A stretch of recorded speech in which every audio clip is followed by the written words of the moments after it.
Dijimos al principio que queríamos hablar de audiencia, queríamos hablar de canales y queríamos hablar de temas también, que es otra cosa donde encontramos muchas diferencias cuando comparamos B2B con B2C.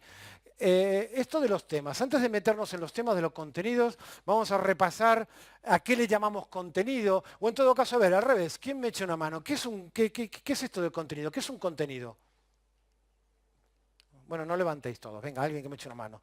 Tú, venga, que te veo a tope de energía. ¿Qué es un contenido?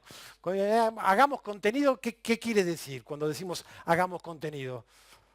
Básicamente es información que compartimos, ¿Mm? educamos, contamos una experiencia, contamos un problema y la solución a Bien, través de un escrito, una foto, un vídeo. bien, bien. ¿Tu nombre? Luis. Luis. ¿Alguien coincide con Luis? ¿Nadie quiere discutir con Luis? Pues, no estás ganando enemigos hoy, qué pena, pero bueno. ¿Coincidís más o menos con Luis? ¿Cómo lo veis? Me encanta lo que comenta Luis porque todavía nosotros nos seguimos encontrando con gente que piensa que contenido es un artículo para un blog. No. Contenido al final es comunicación en el estado más puro, transmisión de un mensaje y por supuesto un formato asociado, ¿no? Sobre todo cuando hablamos en digital. Cuando nosotros hablamos de contenido, hablamos de estas cosas. Hablamos del contenido que esencialmente podemos llamar de lectura, esto no quiere decir que no pueda tener imágenes y demás, que puede ser desde un artículo, una entrevista, un reportaje, una nota de prensa, un análisis de 1000 formas de un contenido basado esencialmente en texto que podemos llamar contenido de lectura. Como ya también apuntaba Luis, por supuesto, los contenidos esencialmente visuales, una galería de imágenes, una colección de fotografías, un carrusel, muchas variantes que podemos obtener ahí de contenido esencialmente gráfico. Los contenidos multimedia, eso nos suenan a todos. Sin embargo, ahí, solo por mencionar algunos, hemos mencionado 7 u 8 distintas formas de abordar un contenido multimedia, que podría ser desde una entrevista, un video motion, una píldora de 3 segundos animada para Instagram, muchas formas de multimedia. Los contenidos descargables, estos se suelen utilizar bastante en B2B, ¿no? Los famosos white paper, ebooks, guías, casi cualquier documento que requiere esa combinación de texto gráfico y además está maquetado para que lo podamos descargar. Y después algunos otros más, que los hemos puesto aquí en un rincón, que a veces son híbridos, pero están también las newsletters, están las presentaciones, están los eventos también, que son contenido, los temarios, los guiones, etc. El abanico de contenidos es enorme. Perdona, que querías preguntar algo. Todos los contenidos es relacionado con los productos y los servicios ofrecidos. Claro, ¿quién dijo que no? Claro. Los contenidos son lo que tú quieras. A ver, el mensaje, en todo caso, es lo que tú quieras. Aquí estamos hablando de tipologías, ¿vale? Sobre todo para que tengamos un panorama muy amplio. Hacer contenido no significa hacer artículos para un blog. Eso es apenas esta primera línea que está aquí. Hacer contenido significa plantearse el contenido en toda su amplitud para que después prioricemos cuáles son los que mejor se ajustan a nuestra audiencia y después cuáles son los que podemos producir. Porque todo el mundo, estoy seguro que coincidimos que el vídeo es una maravilla y nunca hay presupuesto para hacer vídeo. ¿A qué no? Nunca hay. Paciencia, ya lo tendremos. Pero bueno, este era un primer punto de partida. Hay una segunda cosa que ya casi cae por su propio peso, pero remarquemos la que es la línea, esto es la idea es de una compañía americana que se llama Smart Insight, la línea que suele seguir, el ciclo que suele seguir el contenido es muy diferente en B2C que en B2B.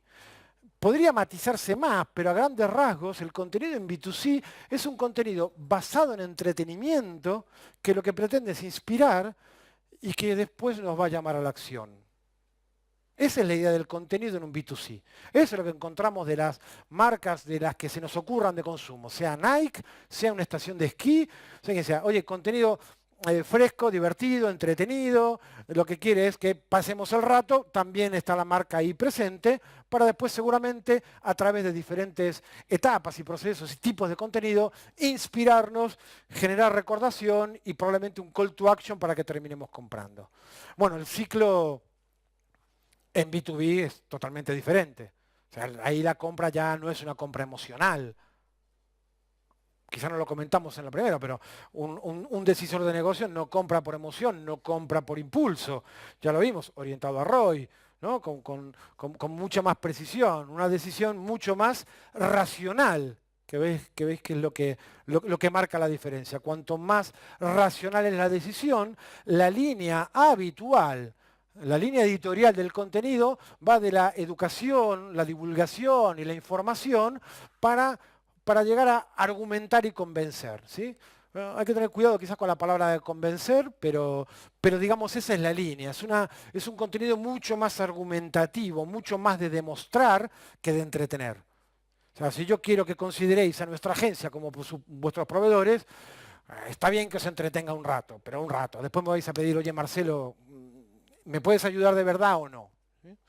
Bien, o sea que a grandes rasgos esto deberemos considerarlo para no despistarnos cuando hacemos contenido en un B2B. Entonces, creo que podríamos decir que hay 3 puntos, además de estos que hemos mencionado, que son importantes. Este enfoque educacional, que ya lo mencionamos, el formato descargable. Es muy importante, los decisores, bueno, las compañías B2B le dan mucha importancia a poder identificar a ese potencial cliente y para eso generan contenido descargable. ¿Por qué? Seguramente muchos de vosotros ya lo habéis hecho, porque para poder descargarnos ese contenido que puede ser interesante, nos tenemos que identificar, dar información, ceder nuestros datos, y eso le permite a la otra parte tenerlos identificados, ver si encajamos en el perfil de compañía que le interesa, y a partir de eso probablemente haga alguna acción. A veces quizás se exagera, eso sí, Beatriz, es una de las cosas que no se utiliza del todo bien. Hay algunas compañías que tienen algún sistema de cualificación que hace que a la primera cosa que te descargues, a los 10 minutos te está llamando una persona para venderte algo. Creo que eso es un mal uso de una forma muy buena de identificar potenciales clientes para ver si después hay realmente una oportunidad. ¿Bien? Y lo que sí es muy importante, ahora vamos a mostrar algunos gráficos, y tiene que ver con esta necesidad de argumentar y de demostrar, es el long form. El contenido es más extenso. Ya no solamente tenemos que entretener a potenciales consumidores, tenemos que argumentar, educar e informar a decisores de negocio. Casi necesariamente nuestros contenidos van a ser de formato más largo. ¿Qué significa el long form? No sé si alguno habrá escuchado esto del long form o el short form, pero básicamente es más extenso. Mirad algunos datos. Así eran de extenso los contenidos, según este estudio de Orbit Media, así han ido evolucionando los contenidos para blog, sí. Así era en 2014, de una media de 800 palabras, y en 2016, mercado americano, de 1050 palabras. Es cierto que el concepto del long form americano no tiene nada que ver con el nuestro. Para los americanos, el long form, un contenido extenso, es a partir de 1500, casi 2000 palabras. En España parece que, probablemente por cuestiones de costes todavía, por una percepción todavía adecuada, ya cualquier cosa de más de 500 palabras es como demasiado extenso. Y yo, como digo siempre, depende. Para B2C, eso es larguísimo. Para B2C es larguísimo, 500 palabras. Para B2B puede que necesite muchas más y necesite 2000 o 3000 palabras en un artículo. ¿Bien? Algunos datos más, porque algunos se han tomado el trabajo de analizar bastante más en detalle esto del long form, que parece que es importante. Esta compañía, que se llama Cognitive SEO, no solamente se puso a analizar cuál es la extensión del contenido que mejor ranking tiene y mejor posiciona en Google, sino que empezaron a hacer un estudio de los contenidos de entre 500 y 1000 palabras, como es este gráfico. ¿Cuál es el que mejor, el que mejor rankea? Los que tienen 747. Y en otro rango, entre 1000 y 5000 palabras, los que mejor ranking tienen son los de 1998. ¿Bien? O sea que tiene sus matices, pero es cierto que en principio para el B2B la extensión natural de un artículo que sea de a partir de 1000 palabras parece lo habitual, y además ayuda porque posiciona muy bien. ¿Vale? Bueno, y aquí algunos datos más que no recordaba de BuzzSumo, donde, como vemos, la gráfica lo que nos está mostrando es la capacidad de viralización o de ser compartido, más que viral, un contenido tiene, un artículo. Cuanto mayor es la cantidad de palabras del artículo, más capacidad tenemos de que sea compartido en redes sociales. ¿Bien?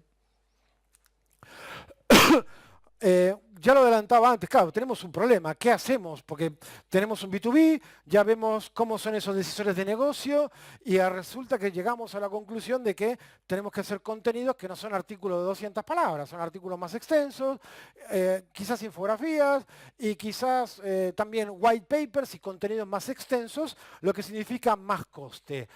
Mi recomendación es que en el caso de que lo estéis haciendo internamente, consultéis con una agencia, sobre todo que os aporte creatividad. Creatividad. ¿Por qué digo la creatividad?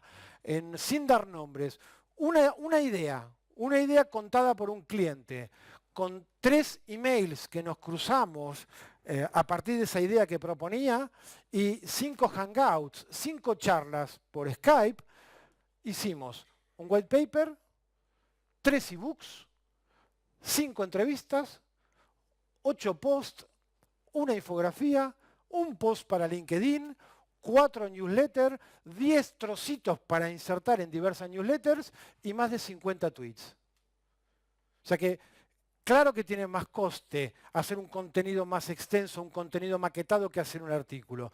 Pero si tenemos la idea de lo que algunos llaman el content pillar y somos capaces de trocearla y de verla desde distintos ángulos, una misma idea, con un presupuesto que no llegaba a los 3.000 ni a los 4.000 euros, se puede hacer todo esto. O sea que cuidado porque a priori el precio no debería ser la única variable, sino que hay que considerar todo lo que se puede hacer simplemente con una buena idea y un poco de pericia en esto de hacer contenido.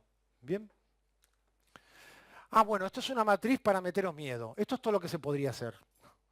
Algunas de las cosas que se podrían hacer. Hicimos un ejercicio interno hace un par de años y lo que hicimos fue todo este contenido empezar a pintarlo en función de cómo tomaría la decisión un decisor para entender cuáles son los formatos que mejor se ajustan a qué etapa. Ahora lo volveremos a comentar.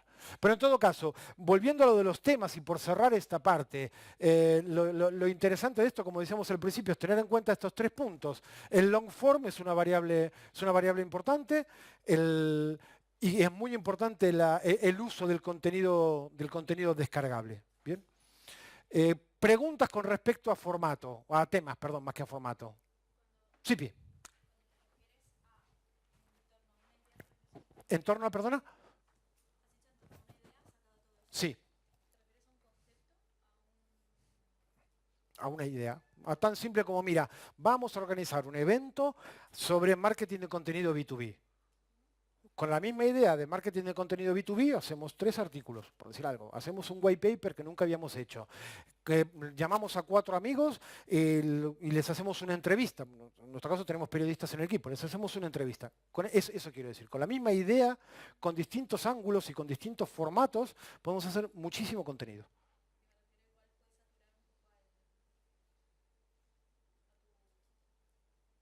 Depende de cómo gestiona la distribución. O sea, eso no quiere decir que esto lo lanzo todo hoy y todo en el mismo canal.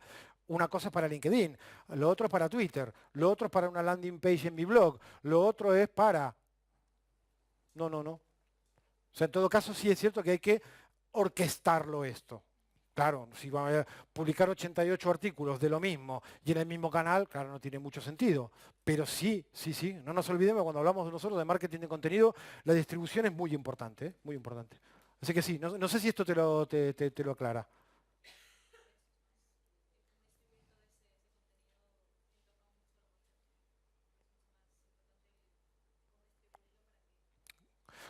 Vale. Sí, a ver, de todos modos, si te dijera lo contrario, bueno, si yo quiero hacer toda esta distribución e impactar a la audiencia por todos estos canales, ¿cómo lo hago? ¿Con la misma idea?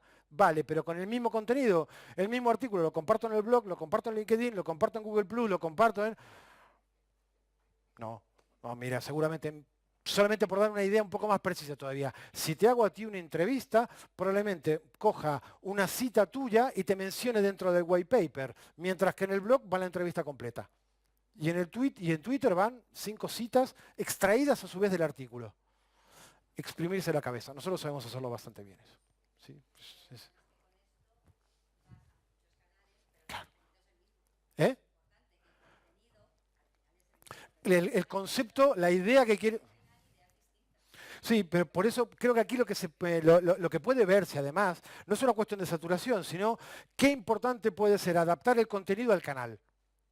Qué importante puede ser adaptar. Y en este caso estamos hablando de un B2B. Si tuviéramos que hablar de un B2C, hablaríamos de Facebook ahí y de Instagram. Ni white paper ni book, sino de un shooting de fotos y de otra cosa, ¿no? Pero bueno, esto era solamente por intentar traer algo que a veces nos asustan los posibles costes de esto. Si nos sabemos exprimir bien, sacamos buen rendimiento de estas cosas.